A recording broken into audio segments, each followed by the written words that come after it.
આપી દો. હું અંજુબેનનો કઝિન બ્રધર છું. અંજુબેનના ફાધર એનાથી નાના બ્રધર કટુભાઈ વ્યાસ વડોદરામાં જો રિટાયર થયા અને હમણાં જ એમને સેન્ચુરી પૂરી કરી 102 વર્ષ હમણાં કામમાં ગયા. એમનો યંગેસ્ટ સન છું અને રેવન્યુ ડિપાર્ટમેન્ટમાં ડેપ્યુટી કલેક્ટર સુધી પહોંચીને પછી નિવૃત્ત થયેલો છું. સૌપ્રથમ તો અંજુબેનના અમૃત મહોત્સવ નિમિત્તે તેમને જન્મદિવસના ખૂબ અભિનંદન. ભગવાન સ્વામિનારાયણ, પ્રમુખ સ્વામી મહારાજ અને મહંત સ્વામી મહારાજના ચરણોમાં પ્રાર્થના કરીએ એમનું સ્વાસ્થ્ય ખૂબ સારું રહે, નિરામય રહે અને આવી જ આવી રીતે દીર્ઘાયુ પોતે પ્રાપ્ત કરતા રહે.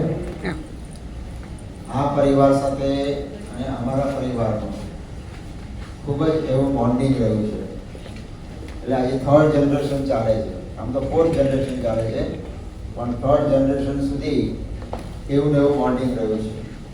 મારા ફાધર, એમના ફાધર, એ બંનેને એટલું બધું બોન્ડિંગ હતું, એટલો બધો પ્રેમ હતો કે બંને એકબીજા વગર મળ્યા વગર રહી ના શકે.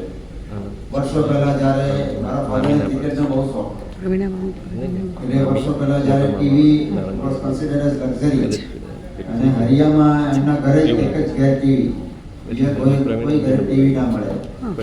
મુંબઈની મેચ રમાતી હોય ક્રિકેટ મેચ ત્યારે હરિયામાં એનું પ્રસારણ જોવા મળે.